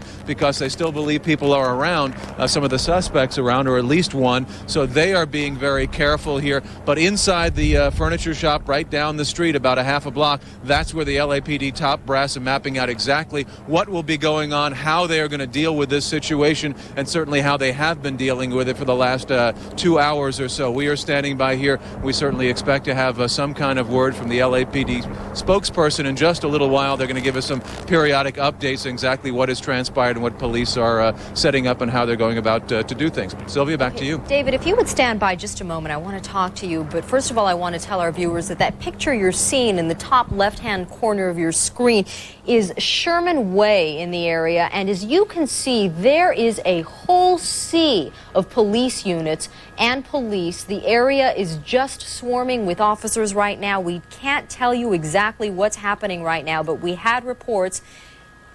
Okay, we had some incorrect information. This is Victory, not Sherman Way. This is Victory in the North Hollywood area, and we understand that there had been some activity where there might be another suspect. One of the suspects involved in that bank robbery, that failed bank robbery this morning. And we'll bring you information as soon as we know exactly what it is. But as you can see, a whole lot of activity nearby on Victory Boulevard right now. And David, are you still there? Yeah, Sylvia. Maybe you can just talk to us about this. I know you've been covering this town for a long time. Can you ever remember police officers approaching you as you were driving in a marked news vehicle with their guns drawn? Well, the only time I can remember was, of course, during the riots a few years ago, when police really didn't know who the good guys or bad guys are at that point. 5 minutes, it might slow down, then it's firing again. It's 100 rounds, 100, 200 rounds. With some heavy artillery. I'm still spooked right now. I ain't never heard nothing like that, man. All right, Jethro, thanks for joining us. We are at a staging area, another one on the other side.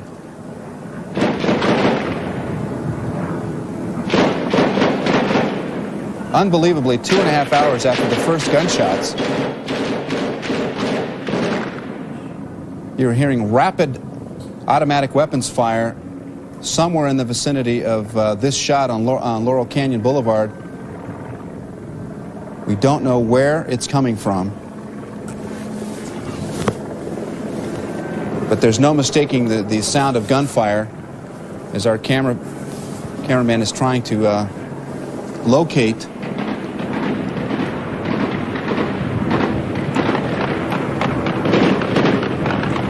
Unbelievably, it sounds like a battlefield in North Hollywood.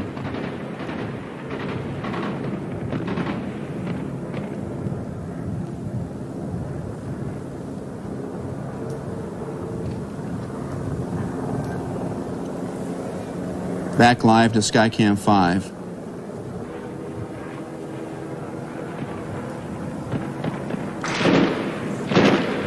What are we listening to? Can someone please tell me? Can someone please tell me what we're seeing? Those gunshots that we just heard somehow on the in our transmission of video from the scene, we put the video on the air, And that was audio of earlier this morning during the shootout with police and the suspects near the bank. That was not audio that we were watching live. I mistakenly said that we were live with the sound of gunshots. It's now obvious to me why Warren Wilson did not respond. There was nothing going on at his location, and we were listening. Intense, violent gunfire, and many of them have harrowing tales to report this morning. Leslie Sykes talked to one woman a little while ago who found herself and her child right in the middle of that gun battle. Okay, now tell me this. Where were you? And then Fernell Chapman, he was near the bank at Laurel and Kittredge. Let's go back to him right now and find out what's happened since then. Fernell, where are you? Well, I'm approximately 100 yards from the bank, actually just around the corner. The scene you're looking at is a staging area for LAPD as well as some sheriff deputies. In fact, the Special Enforcement Bureau, the SWAT team, if you will, from the Sheriff's Department, is also here at the scene. As well, Police Chief Willie Williams. In fact, we are told he is now being briefed by officers here at the scene, and he is expected to join the media at this specific location in just a matter of minutes. But again, police are telling all media to really emphasize to the public to stay out of this area, the area of Laurel Plaza near Laurel Canyon and Victory Boulevard. As we mentioned earlier, there are still some individuals inside that Bank of America safe. Who those individuals are, we simply are not sure at this point. Possibly other suspects, possibly bank customers or employees. No one seems to know at this point. But again, police have made something of a ghost town of this commercial area, urging people to stay away. They are using this specific block as a staging area at Victory and Laurel Canyon. For now, it's just status quo until they get inside that bank vault. Now back to the studio. Fernell, thanks. We do have this one programming note right now. If you are a normal viewer of Another World, the daytime drama, we are going to, at this point, make the decision to go ahead and show that program in its entirety at 2:35 a.m. Saturday morning. That's after the bank robbery. And you can see there police crouching next to cars, not knowing what to expect, whether they're going to get any shots from the suspect. And that looks like the suspect right there, pointing a gun at police. You can see this again is not something that we hadn't showed you earlier. This is the first time I'm seeing it. And it looks like right there he was shot by police. He came out from behind the trailer. It looked like that was the suspect that was hiding behind the trailer earlier that we told you about. Came out from behind the trailer, started shooting at police. They returned the fire and took him down. Okay, we're getting some new information right now. The FBI tells us that these suspects are people who are wanted in other bank robberies, so the FBI has been on their trail. One on Woodman Avenue on May 2nd, and one on Roscoe Boulevard, that was May 31st. And again, these suspects that were killed this morning, we now understand, are suspects that the FBI was looking for, wanted in connection with two other bank robberies, one on Woodman on May 2nd, and another one back on May 31st on Roscoe Boulevard. So these, we are now learning from the FBI, are people who law enforcement authorities had been looking for some time, for several months now. Okay, this is the scene from above the Hamlin Street address, 11,000 block of Hamlin Street, where we know there is a suspect inside. Police believe he's armed. Bob Pruitt over the scene right now. Bring us up to date, would you, Bob? Bob Pruitt in Sky 9 over the Hamlin Street address. Bob had told us earlier that police were being very cautious in trying to take this suspect into custody. More than anything because of all the bloodshed this morning, the series of shootouts, they were trying to avoid anyone else being hurt. And in fact, we understand that they had evacuated several homes in the area around this Hamlin Street shed. SWAT team had moved in. We even know, because we saw it, that the battering ram was put on standby, been brought to the scene, and we're hoping to get an update from Bob Pruitt on anything new he might have from there. Bob, are you there? Okay. Bob's not there right now. We're going to tell you what we know again. Here is the very latest on the foiled bank robbery attempt and shootout at a Bank of America at Kittredge and Laurel Canyon. 8 officers have been injured. 1 is in serious condition. We know 2 suspects were killed in the shootout with police. 1 suspect who was arrested was very heavily armed, had rifles in the car, had armor-piercing shotguns and AK-47s. More suspects are being sought right now. There may be 1, possibly 2 suspects. 2 or 3 bystanders. We had reports 2 or 3 bystanders were injured earlier today in those shootouts as they were caught in the crossfire between police and the bank robbers. We don't have any information on the condition of those 2 and possibly 3 bystanders right now. Okay, we understand that Bob Pruitt is ready now. He's over the Hamlin Street shed in Sky 9. Bob? Yeah, Sylvia, what I've been noticing here, like I said before, there's continued progress. Seems like they get a little closer to the shed, and then I'll see a SWAT member come back with some different information and a little more negotiations by the police officers. There's also a separate team. It looks like a backup team has showed up with some kind of special armor on. I can't really make it out because since the LAPD has asked for us to pull our picture back because, as you know, the suspect inside may be able to look at the TV and see the situation that's happening to him. So, again, there looks like there's a second team getting ready.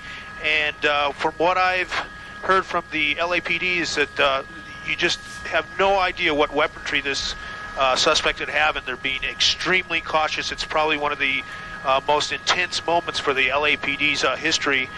This suspect could have just anything imaginable, from super weapons to bomb to where they don't know exactly what he would have. But the area has been cleared.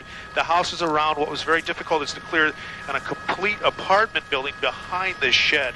So, like I said, the newest update is I see constant progress and a additional team coming up the street to help the SWAT team that's already there. Sylvia? The battering ram still standing by there, Bob?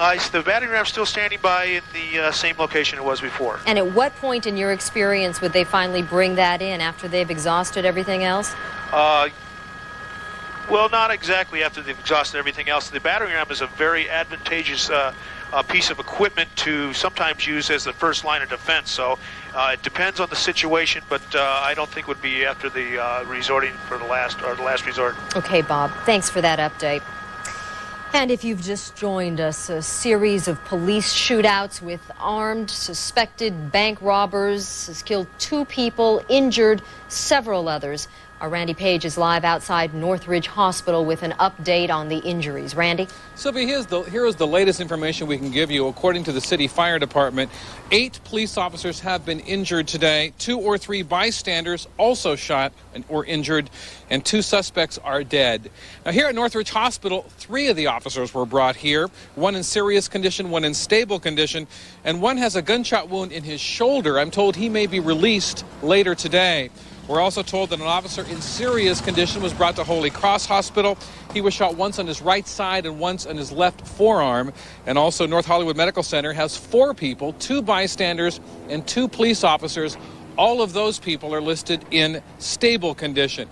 So those are the latest tallies at this hour. So far, none of the names or identities of the people injured have been released, nor has the identities of the suspects. Of course, we'll be standing by here, keeping a close watch at all of the area hospitals and bringing you more information just as soon as we have it. Sylvia? Randy, Amy was reporting to us from the Holy Cross Medical Center that security was very, very tight, even at the hospital. Is it the same way there where you are outside Northridge Hospital?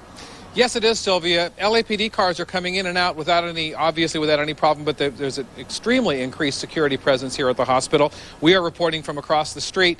They're allowing us to go into the lobby. They've designated one area for the media to be inside the lobby, but they are being extremely careful, and security is tight here as well. And are they going to use that? Is it your sense that they're going to use that sort of as a command post for all the information about anyone who's injured? All of it will be coming out of that area? Sylvia, I wish it were that simple. Unfortunately, there is no central area to go to get that information. We have our people working the desk, working the phones heavily, calling every hospital we know of, and the information I gave you is what we got individually from one hospital at a time. Okay, Randy. Randy, thanks for that. We have been showing you all morning long pictures of the area, areas where police officers have been gathering to relieve some of the units that have been on the scene all morning long. We showed you a little while ago a shot from the corner of Victory near the 170 freeway, where it looked like a lot of officers were going to come in to relieve some of the other officers that have been on duty since this morning, give them a little bit of a break. And in fact, we know that earlier today there was a call put out for any officer, any available officers who could help in the North Hollywood area to please come to the location. And we understand now that district officials, school district officials say officers have been deployed at even several schools in the area to make sure that schools are safe. District police officers have been there, of course, manning the schools, trying to make the students and the staff feel safe there. We're going to go back to David Goldstein right now, who has some information. Nope. We're not going to go to David Goldstein. We were told for a moment that he had some breaking information, but now that that's not the case. Commander Tim McBride speaking from near the area. Let's tune in. Were wearing full body armor to protect themselves. They were carrying automatic weapons with armor-piercing ammunition. These suspects have committed robberies before, taking large amounts of money and threatening citizens in these bank robberies that have occurred. Officers from Los Angeles Police Department responded to citizens' requests for help that there was a robbery possibly occurring. As the first unit responded, suspects fired upon the officers. They put out an officer needs help call, and numerous officers responded from all divisions throughout the valley and some from the west side of the city and other areas of the city. A firefight occurred that was horrendous, would just frighten the conscience, because these suspects continued to fire and held our officers who were under gun at bay for almost an hour. Very horrendous situation. We have 2 suspects that are both deceased, involved with gunfire with police. We have 8 officers that are injured. None appear to be life-threatening. We have 5 citizens that are injured, at least one in critical condition, involved in a traffic accident with a police car who is responding to the scene at the initial moments of this situation. We have 3 citizens injured by gunshot. They are not life-threatening at this time. We have a huge crime scene here, and we have blocked off streets, and it's going to be quite some time before we get the area back to normal. The 170 is closed in both directions, southbound from the Golden State Freeway, northbound from the 134 freeway. All traffic from Whitsett eastbound, which is Whitsett is the first major on the west side of the 170, is closed. Magnolia to Sherman Way is closed. We have officers roaming that area. We are searching for possible suspects. We can only confirm the 2 that are dead in custody. We expect that there is at least 1 additional suspect. There may be more. I have to tell you that these suspects are extremely dangerous.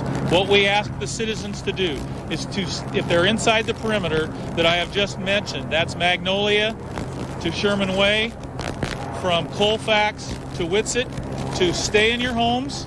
If you need to get out due to some emergency, then call 911. We will have a police escort to assist them out of the area. we're going to give you a list of the schools that are secured and closed. We have several hundred officers on the scene here to help manage this situation from several different agencies. The Highway Patrol is assisting with the traffic. The Sheriff's Department is here. The FBI is here assisting with the bank robbery investigation. The Fire Department is here. They have transported numerous people already to the hospital, and they are remaining on the scene should we find anybody else that's injured. The bank has been secured. We have not taken all of the witnesses out of the bank as yet, but the bank is secured. So we're proceeding forward.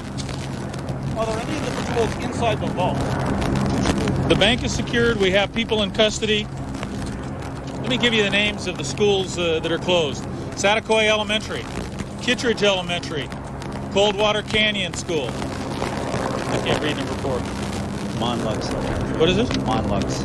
Monlux Elementary, Burbank Elementary, Victory Elementary, Oxnard Elementary, Fair Elementary, and Camilla Elementary all have been secured, and we have police on the scene at those locations. Commander, was this some type of militia group that we have heard? This was not a militia group.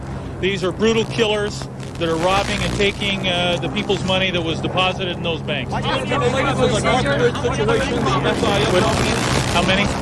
We have 2 suspects that are dead. We do not know at this time. We are interviewing witnesses the total number of suspects. We expect at least 3 or 4, and we are out searching and have some leads on where a couple possible suspects are. We're doing that as we speak. This is not related to the circumstances involved in the SIS shooting. The relationship is we have suspects roaming our streets with armed weapons. We are overmanned, overgunned, and we are very fortunate we didn't lose officers, we didn't lose citizens, and we have the 2 suspects that are dead at the scene. We're searching for at least 1 other suspect.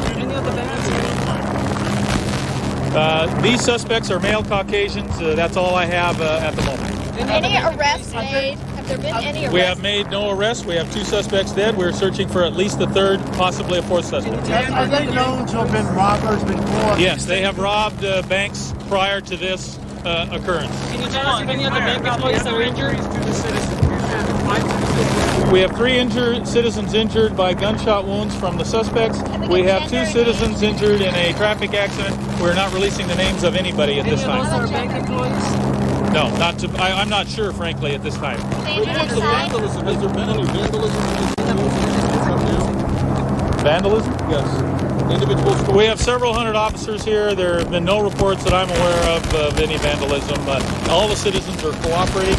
We have a tremendous amount of cooperation between agencies and citizens. The mayor is here. The chief is here. The president of the police commission just left. We have city government. All of the city agencies are participating and assisting, and we're going to do everything we can to restore this area to normal. But I have to say, we are still searching for armed killers.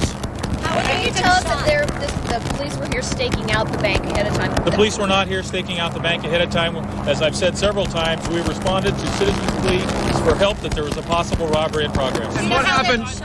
I'm sorry. Shot inside the bank? Yes.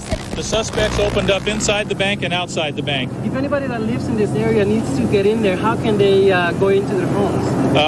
They call 911 or come to the perimeter that I have just described, and a police escort will take them into their homes. Were any of the injuries to the officers, were they all gunshot injuries, and if so, what was the we have 1 officer injured in a traffic accident. We have several officers injured by gunshot, I believe 6, and we have at least 1 that was injured in a way that I'm not aware of as yet. None of those apparently are life-threatening. When they opened fire in the bank, was anyone hurt when they opened fire in the bank? People were wounded in the bank. And then when they came outside, what? They opened fire and there were people injured outside the bank. I asked you earlier, what year have you ever seen a robbery fired like this? The closest scene that I'm aware of in my 33 years of experience is the SLA shootout, and this is the only thing that parallels this. We're very proud of the way our officers have responded here. We had several that were under life-threatening gunfire, and they were heroes. That will come out as time goes on. Commander, what is it that apparently bungled this robbery that forced these people out?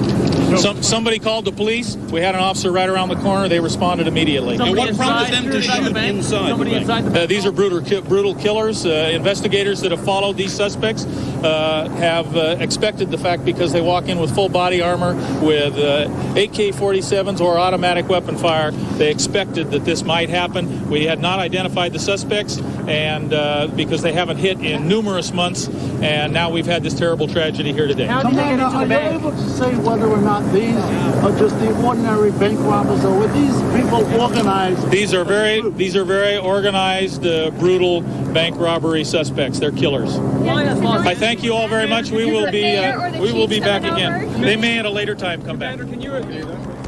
PD Commander Tim McBride, as you just heard, the first real in-depth update we have had on what is going on. And as you heard from McBride, saying this firefight was horrendous. He says he hasn't seen anything like this since the SLA shooting a number of years ago.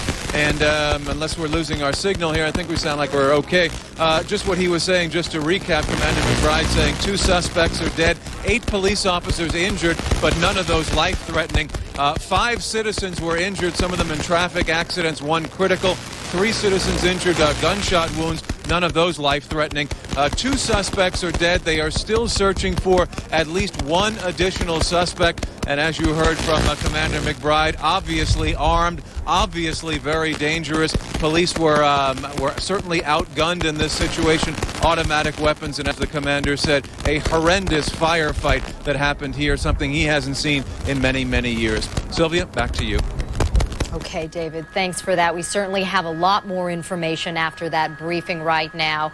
And that's a live picture of the scene over the house on Hamlin Street, where police believe one of the remaining suspects may be holed up. Right now, we're going to bring you the latest, what we know after the briefing with Commander McBride from the LAPD. 8 officers were injured. 1 is in serious condition, at least 1. None of the injuries are thought to be life-threatening. 2 suspects, as you heard Commander McBride say, are dead. 5 bystanders have been injured. 2 of them were injured in a traffic accident. They were involved in a traffic accident with officers responding to the scene in the initial moments of the standoff. 3 of them were injured by gunshots.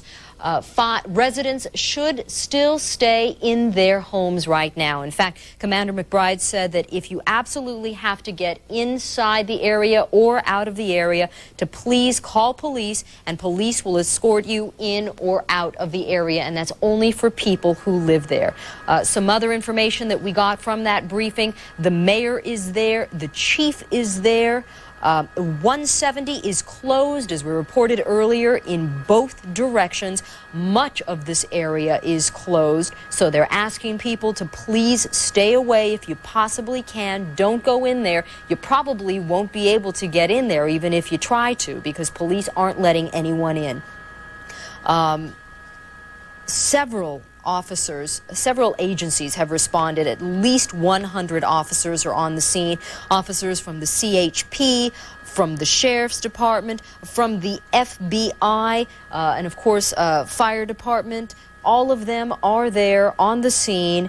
Dave Clark is live on the ground at the scene right now with some additional information for us. Dave, what can you tell us? Sylvia, I'm standing at the corner of Agnes and Kittredge. You can see over my shoulder, there is the sign for the bank, the parking lot. The police officers are still very, very close and have blocked off the streets. This is as close as we can get to the crime scene, to the bank. We cannot see the front of the bank because the police are not letting us get any closer. But again, we're at Agnes and Kittredge. There are people around, but it's difficult, as you can imagine, trying to get a hold of people who were actually there, who heard the sounds, because a lot of them have just been moved out of the area.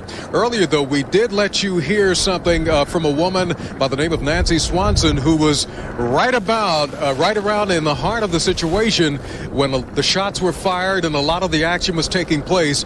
We'll let you hear that once more. Austin, which is located just a few blocks from this. It's the Department of Children and Family Services. They let us know that there had been a bank robbery, and I knew it was in the vicinity, and I thought I was staying away from it. But I turned down this street, and I'm right in the middle of it. I knew as soon as I saw all the automatic rifles and everybody pointing in my direction that I was in the wrong place.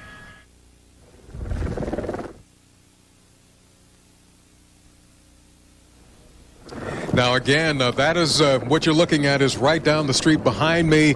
Now the police officers are still blocking off the street, Laurel Canyon, about maybe less than 500 yards from the front of the bank.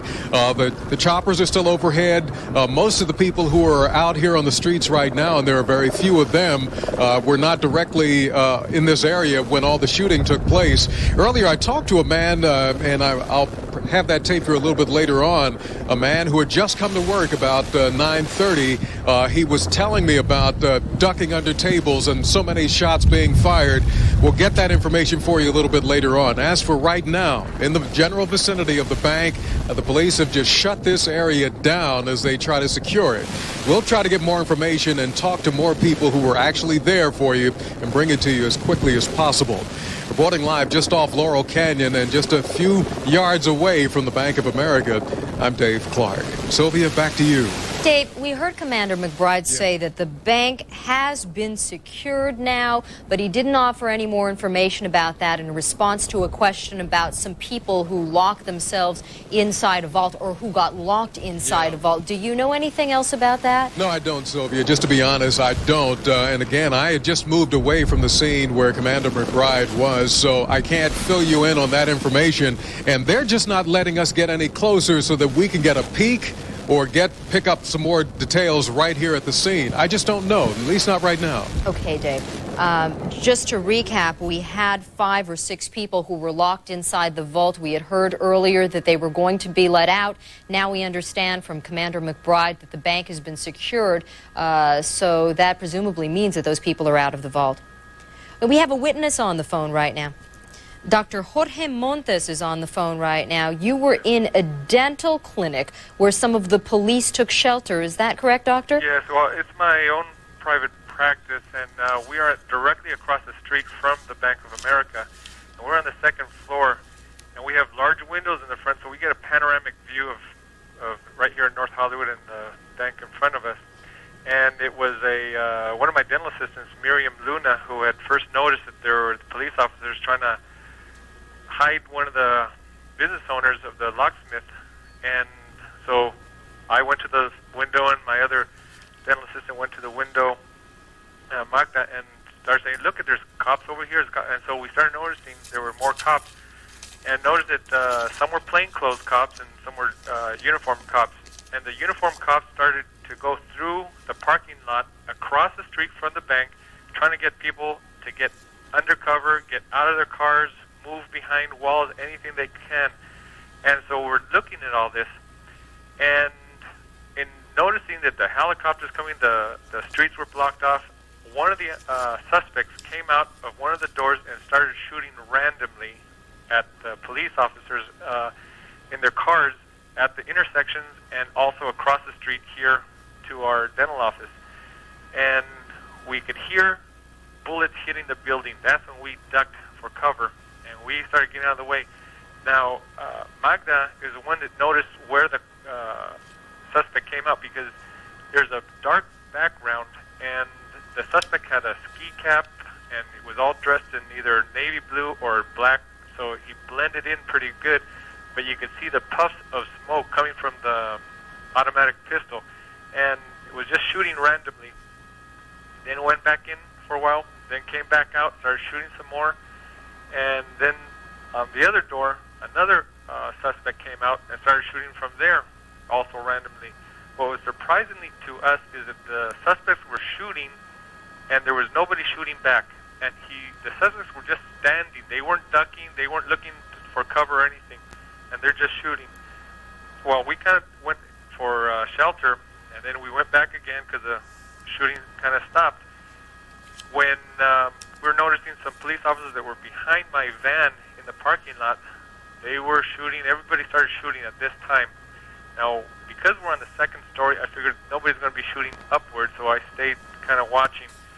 Dr. Romero, Teresa Romero, was more concerned for our dental assistants, so made sure that Miriam and Imelda and Magda got out of the way So they were all moving out. I was ducking. And that's when I saw one of the officers who got shot, who was behind my van. And his partner, I guess, started moving out of cover. And I ducked down because, again, they were shooting in our direction. You could hear some glass shattering, and you could hear the bullets actually hitting the building. And one of the officers did get shot in the leg, and he was down on the floor behind my van. Now, I just went outside, and they told me that my van has like 13 holes from bullets in the van. Well, the rookie cop went behind another white car where there was another senior detective.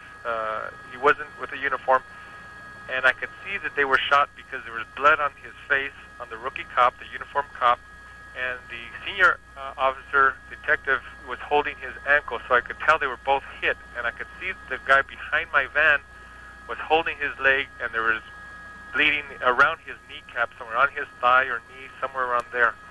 Now I could see them from upstairs signaling down towards my door. I could see that they were pointing towards where my door is, and I figured they're going to come up. Well, they did come up, and they dove through my window, because when they came up to the top, he just figured he wasn't hurt, and he was calling, "Is there a doctor? Is there a doctor?" I said, "Yes, I'm a doctor." I said, "You got to help me. I'm hurt. I'm shot." And so I put him down, and I'm trying to figure out where you hit. Where do you feel you're hit? And on my back. So I'm looking, and he has a plate of armor on. I couldn't see any holes, but there's glass everywhere. And I'm looking. I say, "I can't see anything." I said, "It's down further. It's down further." So I look down, and I see a hole in his rear pants, and I thought for sure he got shot in the rear end. And I'm trying to get to see where this is, but he has his belt with his holster. His Ram is slightly obscured by that tree, but you saw it just a moment ago with the Ram straight ahead, pushing into, now this looks like it's next to the house or behind the house we've been looking at. It's going forward again. It looks like, and one of the witnesses that's a neighbor up the street described it as that sort of junk pile, and you can see that it seems to be a backyard or a garage area that's filled with some kind of debris. Let's see what they do now with this battering ram. We haven't seen the battering ram deployed in many years. Not in quite some time. It was controversial in its time. It was indeed. This was Daryl Gates' battering ram that he used several times to break into crack houses with great fanfare in the middle 80s, and then came under a lot of criticism for using it I remember at one point out in the Pacoima area, and at that time I think there was at least some attempt by the ACLU to have it banned in its use in terms of that kind of tactical situation against crack houses. But here it is out again with that big ram in front. Now, the officers have pulled out. So the question is, what are they going to do now? If I can interrupt for 1 second, Sure. Gene, Glenn Ballard is over the scene, and he can give us a sense of what he sees from a bird's eye view there. We've been hearing a lot about this shed out back where, in fact, they thought that at least one of the suspects might be hiding. What are you seeing, Glenn? Well, we just saw that ramming vehicle there ram what looked like that shed, and I'm unable to determine if anybody came out or not, but they're behind the vehicles, taking cover behind them, trying to see if anybody is indeed in there. Right now, we're just watching the video live, and we're seeing what you're seeing. Just like I said moments ago, that vehicle there with the big battering ram in the front of it pulled up into the yard and rammed what looked like that shed. Now, I'm not sure if anybody came out of there or if there's still somebody in there. We're still waiting to see. It looks like a lot of places to hide back there behind that wall, Glenn. We're not seeing the area that they rammed. We can only see the ram in our video, but you can see it.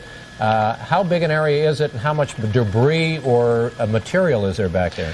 Well, it looks like it's one of those alleys that runs between two streets. It's the common alley between the two yards. There's a lot of sheds, a lot of debris, a lot of big big trees and brush, and some fences. So there is quite a bit of room to hide back there.